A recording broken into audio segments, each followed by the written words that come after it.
Welcome to another edition of the 30-Minute Podcast, full topics in half an hour for the intellectually curious. I'm Mariposa. The i.ZZ.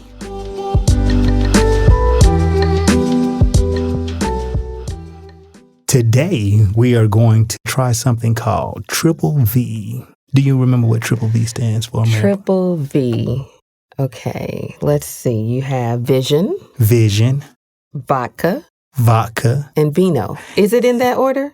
We can take it in that order. Okay, cool. Vision, Vodka, and Vino. And Vino is just another fancy word for wine. Yes, and that's what we're going to do. We're going to wind down some things that have been going on in the news. So always looking for any vodka sponsors, but right now, or any wine, Vino sponsors. But right now, This one is sponsored by Corks and Cuvée. Yes, in Conyers, Georgia. It is a wine and gift shop boutique, all things wine, charcuterie, very nice facility. They also offer cellar management and a lot of other different services. So do check them out on Instagram at Corks and Cuvée.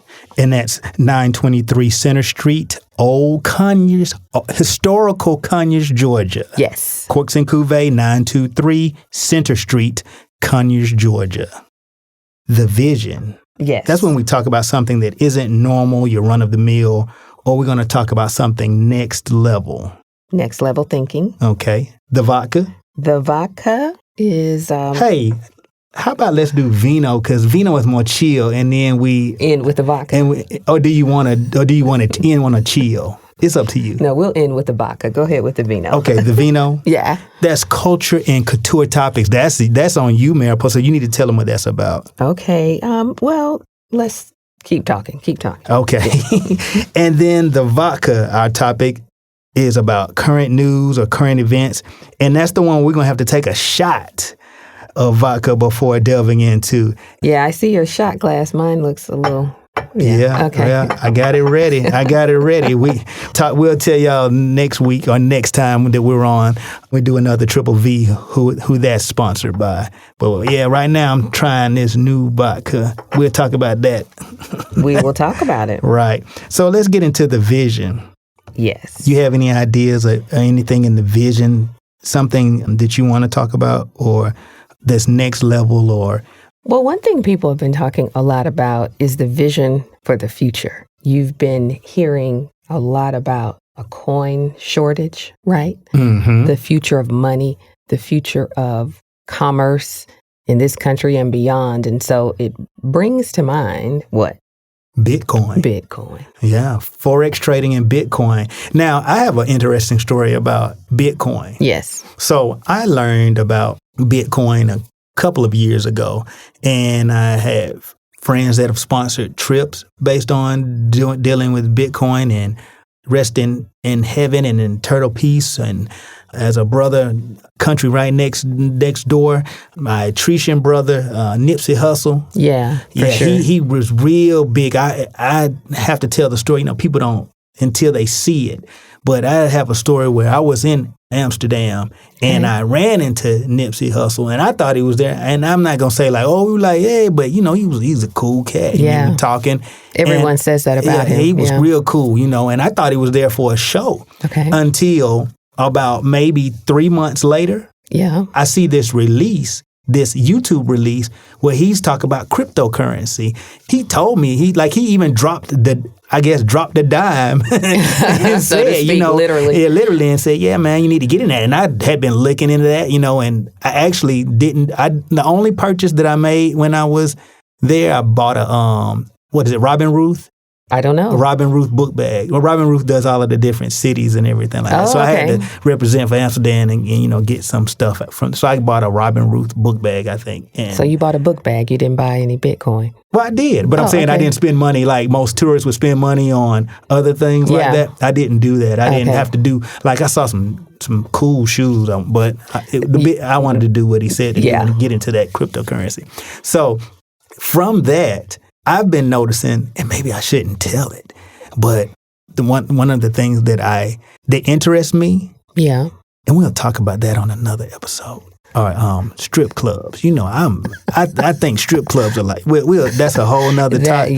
We do not have enough time to talk about strip that clubs right now. But I have to say that one of the, if it's not, it's probably not in the top 10. I'm talking about of all, because you know in Atlanta you have black strip clubs. Yes, you have I'm very well aware. Caucasian strip clubs. You know, you have like mainstream strip clubs and whatever. Sure. But I was at this one particular strip club that used to get a lot of business in, and I wasn't going to the strip club to go to the strip club. Oh yeah, give the disclaimer. I have to give the disclaimer. I was going to have a conversation with a bartender. Sure. I never went in the strip club. The bartender came out. Okay. However, the bartender and I, because they were starting a business of bartending, they were going to start doing bartending for private events, like, you know, like 10, 20 people, you know, and they were going to bartend and everything like that. But we went across the street to a gas station, and the gas station had a Bitcoin ATM. Right. It blew my mind. And how long ago was this? Well, I can tell you this. About 4 weeks ago, up the street from where I live, and you know I live in the rural, at the gas station, they put a Bitcoin ATM in, and I live in the rural. So you're seeing them more and more. I'm seeing them more and more, because I don't want to kind of date things, but it was a while ago when I first saw it, but when it's coming into my backyard, that's how you know it's up and coming. And the reason why I asked the date is because they're slowly trickling them in. They're sprinkling them throughout. But that's a strip club that had multi. Now, can you tell me why you think that? Because I don't think maybe people are missing the point of why that might be important, or why that particular establishment. I won't keep calling it strip club. That particular establishment. Why clean it up now? You already called it strip club. Well, you know, sometimes I'm a little Decatur, sometimes I'm a little East Atlanta. You know, East Atlanta is not as grungy in a good way. Okay. Grungy ain't bad, you know what I'm saying? But sometimes we just, in the debt, we just say what it is. I was in, I saw that good, and she was scripping, shouting, and the way she did that, but we ain't, so I'm cleaning it up. So I was near this establishment. Back to the Bitcoin. Back to the Bitcoin. So I'm saying, at that time, that establishment, I don't know, because I don't keep up with who's probably number one. Probably number one is always probably going to be, I'm not giving anybody no shout outs, but it's probably. We don't want to start the strip club wars. Or who's the best strip club? We'll do that another time. Yeah, but for this establishment, it was probably in the top 10 at the time, because it was known, it had been in songs. Yeah, so it was a well-known place. And you're saying that because of that, their notoriety, they were a little more cutting edge, maybe. But it wasn't even in the establishment. It was across the street, which lets me know that there was that clientele. The owner of the gas station saw, hey, there's international, there's something bigger than just dollar bills, y'all. You know. Well, the fact that you said international, the first place that I saw one was in a mall in Montreal. Okay. And so folks were going up to the ATM with their phones, getting Bitcoin. And so a mall is a great place to people watch. So I was watching people take their phones and not come back with any cash, right? Necessarily. But they were doing transactions there at the ATM, and they had their phones. They got a receipt that had a barcode or whatever it was on it, QR code, whatever. Now that's old school. I don't know exactly what was on there because I wasn't that close to them, obviously. But I was just watching these transactions, and I was like, this is the new thing. It's Bitcoin. And so when everyone left, I went up there to try to see how it worked. But of course, I didn't have any particular apps or anything on my phone to be able to use it. Plus, I wasn't sure at that time what Bitcoin really was and where I would even use it, or so I wasn't trying to purchase any, but I just thought that was like so interesting because every person was walking up to it just like a person here would be walking up to a regular ATM. They weren't hesitating. They knew exactly what to do, and that was their form of commerce. What did you do after that in reference to Bitcoin?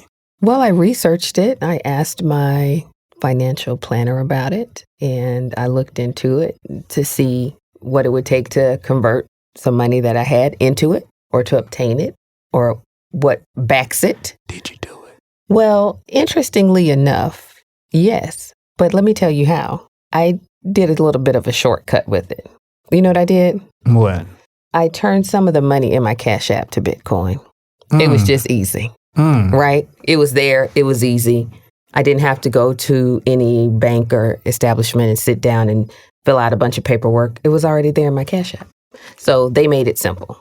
So we have all of these devices or tools. Yes. And we don't even know what they can do. Yeah, it's already there. So the functionality is there. So I have paid people via Cash App with Bitcoin. And for some reason, you feel like you're spending less money. Can I ask a question? I don't know if that's true, though. Yes. I have several questions on that. Okay. Did they live in the United States? Yes. Did they make a certain amount, like were they 75,000? Oh, no, let me start here. Were they 100,000 and over as far as their income? I'm not sure. Yeah, I'm not sure. Let me ask that elephant in the room. Were they BIPOCs or were they Euro-Caucasian in historical nature? They were people of darker hues from various places around the world. I mean, They were indigenous people of color. Sure. Let me give you this one little thing about it. So Bitcoin is just like the grandfather. It's kind of like an old algorithm of cryptocurrency. So the bigger picture is cryptocurrency. Okay. Bitcoin is, like they say, just the one that's been established. Just like the dollar is established by, people don't know, it used to be silver. Yes. Now it's gold. But yeah, they took gold away from back in the dollar. Right. A while back, yeah. And right. But I'm saying it's the progression of, historically, Gotcha. It's been silver, then it's been gold, then they've taken it as, the same thing. You can have Ether. You have to look up these cryptocurrencies. They're different ones. I'm not a financial planner, so let's give that disclaimer. So this information I'm giving you. Do your own research. Do your own research, but look into cryptocurrency and forex trading as well. I know a lot of people that have gotten into forex, quit their jobs, and they're forex trading every day. Yeah, full time. I've heard that too. Yeah, that one I don't know much about. Right, but we're just putting the vision out there. So sure. So research cryptocurrency, i.e. Ether and Bitcoin, and research forex trading, just alternate methods of currency. Yeah, and we'll have some experts on all this on the show later in the season or next season. Don't let them know the secret. Make they i.ZZ. I'm going to speak that Decatur More Pig Latin. More to come, because we know that money is trending towards one of these means. Okay. And so that's our vision. Our vision is thinking about other ways of accessing currency. Yep. Other than the dollar. Absolutely. You got the yen, the peso, the pound. They don't use the pound no more, the euro. Yeah, it depends on where you are and where you're living, what form of currency they use. Competing countries have different valuations. Like if we take the U.S. dollar to certain countries, we come up.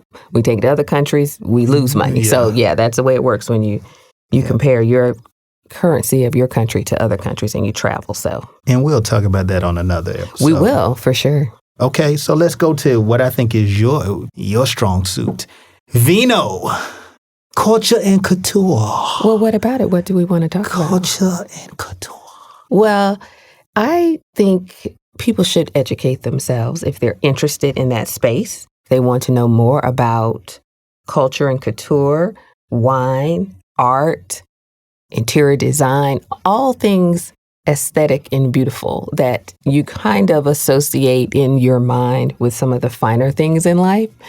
And wine tends to be a part of that, is its own category. And, we have some folks that we're going to talk to that can tell us a lot more about that. But get the vision for me for a second, right? You have your Anna Art Gallery, right? If you have the opportunity to have a beverage with you, it's probably a glass of wine, right? If you are going to a book signing, an author's preview, a reading, they tend to have fine wines, cheeses. They have beautiful art on the wall. It's the entire aesthetic that plays into just that part of culture. And so with wine, it's one of the culture and couture type of topics, but there's also art. There's interior design, which again, I said I love different aesthetics. It's all about creating a vista and a visual that is pleasing and accommodating. And I think a lot of times people take for granted like what they can create in their own space. Well, you know what I want people to do, and this is not just one ethnicity that needs to do it. Some people do it have done it more than others, but this is just for everybody, just a blanket statement.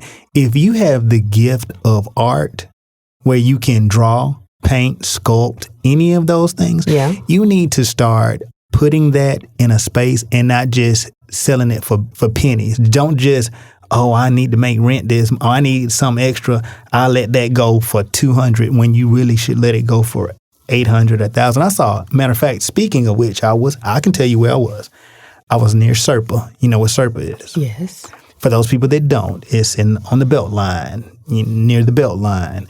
And I was at Serpa, and next door to Serpa, there's a gallery. Now, I don't want to start going into that gallery and start seeing a whole bunch of people in there because I done gave y'all one of my Atlanta secrets. Now, I can give that Atlanta secret, though. Okay. I'm going to give that secret away. And there's an artists, and I'm not going to name them by name, but they've known for murals all around. I'm not. You know these disclaimers. Right. I'm not going to, I know my value, so if you want, you're going to have to start paying me to shout you out. That's just me. I'm sorry. Yes, to the ether. Okay. To the ether. Okay, they got it. So, and there's a guy who's a general who does a lot of murals around Atlanta. Mm-hmm. He had one in there. It already had the dot on it, and the dot means it's sold. It's sold. It's sold. And that joker said 4,000. Nice. Good for him or her. Him. Yeah, good for him. Mm-hmm. But I'm just saying, like, hey, why can't we, Well, we can. I think a lot of artists, if you talk to different people, you'll find that they struggle to gain acceptance of their work and find places to display their work. And those who do get the right connections and get in the right galleries, it exposes their work to people who are interested in that aesthetic. So it's a good connection. It's a good collaboration. Mm-hmm. But there's a lot of artists who are really frustrated because they feel like their work isn't reaching the masses. Matter of fact, my favorite artist actually took his life because he didn't think that his work was being accepted. And then after his death, his paintings, who is that? Mark Rothko, go for over $1 million. So, I would just say to all the artists who may be struggling or starving artists, whatever the phrase is, just hang on and keep pressing, because you never know who will really like what you're doing and be willing to pay for it. You don't have to be a starving artist. Get a gig, even if it's a part-time. It's just a figure of speech. Right. Yeah. But some people, remember we had our guest on during the break. Remember we had shout out to Tiffany Like a Rose. Yes. Tiffany Rose. And she spoke on that about some artists thinking, no, I got to put my whole self in it. And if you don't put your whole self in it, then you're really not serious about it. You're not true to the art form. Right. Well, a lot of people say that. Right. Like if you're a singer but you don't play an instrument, then you're not really a musician. Or if you don't write all your songs, then you're not real. I mean, everybody can't be Prince. Well, of course. And so people Shout just out need to Purple Badness. It's like, get in where you fit in, do what you can, and put the art out there and let people consume it. And that's just a beautiful thing. So that is my take on the Vino piece and the aesthetic. Okay. And since we're talking about Vino, let's stop right there and we'll be back with our last of the Triple V episode. But we want to give a shout out to our Small Business Spotlight. Corks and Cuvée, 923 Center Street in Old Conyers, Georgia, where you can find an assortment of fine wines, champagnes, wine tastings, charcuterie boards, and private events. Curated by Wine with Regina, 923 Center Street, Old Conyers, Georgia. Corks and Cuvée. Follow them on Instagram and Facebook at Corks and Cuvée. All right, welcome back. So we made it through a couple of these topics. We had the Triple V, right? We're talking about the vision, the Vino, and the vodka, right? This section of this topic, the vodka, this is about that thing that, it make your blood boil. It may have some emotions with it. It may not. Some of you all may not like me after this section or topic. This is a current news or a topic that we just have to take a shot of vodka to before delving into. So, okay, here you go. Here's to 30-minute podcast. Yes. Full topics in half an hour. All right, cheers. Whew, okay. All right. So go for it. Hit me with the first topic. Breonna Taylor settlement. $12 million. Well, I don't have a ton to say on that other than it's not enough. And because, of course, they can never get their loved one back. But I also think we want to see arrests and we want to see the family thrive. So hopefully they can pack up and leave that place and go somewhere where they treat people fairly.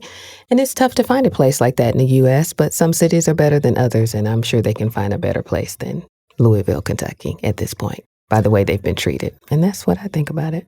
If they reached a settlement, that's something. I mean, we all have feelings about. Yeah, they agreed to the settlement. But that's something that they agreed to. They agreed to it. And everything. What I will say, and this might go into something, and for those people, like I said, we have attorneys that we consult with and everything. But I wish that if it was really about seeing the family do well and make a fresh start, that the attorney wouldn't take their cut. It's such a big cut. I hit some toes on that. Yeah, so yeah, people looking at people looked at their app at their phone like, what? I said it. You know, I'm just saying, no, you know. Yeah, it's tough situation. There's no real winners. But heck, if they have 9 million, 8 million, that's a way you can do some things to. Oh, sure. You know, absolutely. And still live comfortably. I hope that they find, as we've talked about, a financial planner that'll help them to sustain for generations. Because think about how many people that have lost loved ones that haven't gotten a settlement. Oh, yeah. There's people that were wrongfully incarcerated that got like $1,000 when they got out and they were in jail for like 30 years. You know, so the scales are not balanced when it comes to these type of things. Right. And it doesn't always just happen to people of color. Not at all. It's more of a right, and it happens to people of various socioeconomic. It happens for different reasons. What we do want to do, though, is that's probably going to be one of our questions of the day. Yeah. We do want you all to go on, follow us on Instagram at 30 Minute Podcast. And if you see that question, if you see it on the come up on the timeline, answer us and let us know your opinions on that. Yeah, on the settlement. Yeah, we're going to start getting, had to rehire back that part-time assistant and start having phone lines. Yeah, the phone lines have been jammed. Let me tell you, the text. Yeah, from the last couple of episodes, we got a lot of feedback. So keep it coming. We appreciate the feedback. Let us know what you want us to talk about so we can cover those topics for the 30s. And one other thing from the vodka before we get out of here. Yeah, what you got? What do I have? I don't know if we want to, because it kind of goes with the Breonna Taylor thing. I mean, my thing is this: people want to be the spokesperson for it. I think I was listening to a different podcast about the monolithic ideals or portrayals of people of color, of African Americans, and I just don't believe that's true. I think that we should be able to. It's a myth in film, and that goes back to the Vino piece. I think we need to start, just like I told you, I've gone to many of the in Park City, Utah, and gone and seen the Sundance Film Festival. I want more of us to just do it. Just like take a little money, do it. It doesn't have to be perfect. Shoot a film, shoot something, an idea that's yours, and it may be a totally different. Boys in the Hood could have been something totally different for somebody else. Sure, because that was his perspective. So he made the film from his perspective. And to that point, and I'll let you finish, that's why I don't understand when people are overly critical of certain people, certain billionaire producers in this city, saying, well, that movie makes no sense. Well, that's his perspective. There's all kinds of movies. And then you can also make your own movie. And then it's not that easy to get all of the messages through, because we do know there still is a gateway coming in. Absolutely. So it's not monolithic, is your point. Right. Yeah. It's not. But I do want to see you saying we shouldn't be. I'm going to be critical. I'm so tired of every time. I didn't say they shouldn't be. I just don't know why so much energy is spent on it when not that same level of energy is spent criticizing other people. Like, I don't care for a certain producer's movies that everybody loves. Everybody loves Quentin Tarantino. I don't like his movies, but I just don't go see them, and that's the end of it. Mm-hmm. Well, I'm going to be critical of a particular person every time that it seems to be like the young man. I don't know if anybody heard about it a couple of weeks ago, the young man that got shot with his kids in the car. and he got shot, and he was... Yeah, everybody heard about it. Well, some people... In the U.S. heard about it. But... and we know we have listeners all around the world. Thank you for listening. Shout out to Belgium. I got a special person in Belgium. Family. Not special, like family. You don't have to keep doing the disclaimers. I got to. Continue. You don't see my fan mail. No, I do. Yes, I do, actually. Remember, I have the password, so you don't see my fan mail. I got to make that I disclaimer. actually do. I think a couple of people thought they were talking to you. I was like, oh, okay. I know. I can't believe you did that. I know. We're going to leave that one in, though. We'll leave mine in. We're going to catch yours up and leave mine in. Okay, but every time there seems to be these things and these outpour and these outcry, there's these two particular people that have to come in and they have to speak for the family and they have to say that. And I'm like, can you get somebody else? I'm like, if you're an attorney out there and you are dealing civil rights, please get out there before somebody else does. I'm just tired of seeing that same. It's just like my thing. No disrespect to this guy that I'm about to say. He's a great actor in that field that he does. But I'm so tired of just seeing, when it comes to comedic leading men, I'm so tired of just seeing Mr.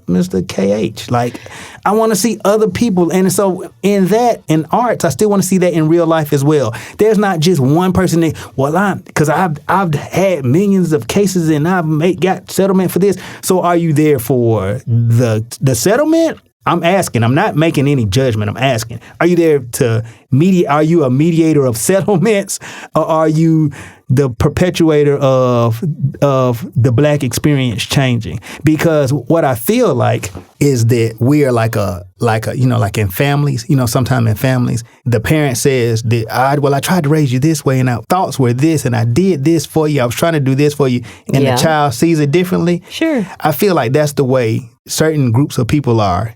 With America being the parent. But then America then treats certain children different. And I think that's just nature. Absolutely. America definitely treats the children differently. Mm-hmm. Yeah, and when you go out of the country, people treat you different when they know that you're an American. So because you're from that family. They don't care that you JJ or you J-Rock from the family or whoever or Tony T or whoever. I'm just throwing out names. So the monolith part, go back to that. Going back to the monolith part, I just want there to, I hope that no other families have to go through this and have to hire, but I just want there to be somebody else out there speaking, because it's so different. Spread it around. It ain't even about the wealth, like it really ain't, but spread the message around. Coming from the same person all the time, I've noticed that when somebody keeps speaking on something, then you kind of get tone deaf to it. Like, oh, they just want this. Yeah, well, I think it's really interesting. A lot of the families are, of course, in pain. They're struggling. They have these different people contacting them. They've never been through anything like this, and they're grieving. So it's easy for the same spokesperson to be out there over and over, because they have a system where they show up on the scene and just start taking over. And then sometimes the family, I'm not suggesting that they're taking advantage of people, but what I am saying is it's convenient. If I'm a grieving mother and I just lost my daughter, I saw her yesterday and today she's gone, then whoever your name is, you can be the spokesperson, because I can't get up and speak right now, so it just becomes convenient. Mm-hmm. But to your point, it does create a kind of uniform message, which may not really be representative of all the different families and the different perspectives. And so just as a people, I agree. It's not a monolith. Not all people of color have the same mindsets. They don't about anything. And so you don't have to try to put everybody in one basket, in one bucket, just like you can't put all the police officers on one bucket. Right. Not all police officers are not trying to shoot they aren't. People in the back and all of that. No, they aren't. And and let me make this one last disclaimer before we go. Okay. I'm not knocking the hustle. And the hustle is not monetary. It's just not knocking what he does or how he does. Well, not what he does, but how it's done. I just want some change in how it's done. And not how he does it, because that's what he does. I just want us to look. We talking about diversity. Yes. Then it should be diversity even within our own selves. And that no matter what group you in, whether you're in a group, whether it's who you work for, how much money you make, if you are in a Porsche club and all y'all drive Porsches, get a different color. Like, get a different model, like something that let it be different. Diversity. Yeah, you're just saying think outside the box. And there's diversity. It comes in many shapes and forms. But the main one that I love is diversity of thought. Diversity of DOT. That's it. And on that note, the i.ZZ. I'm Mariposa. 30-minute podcast, full topics in half an hour. Until next time.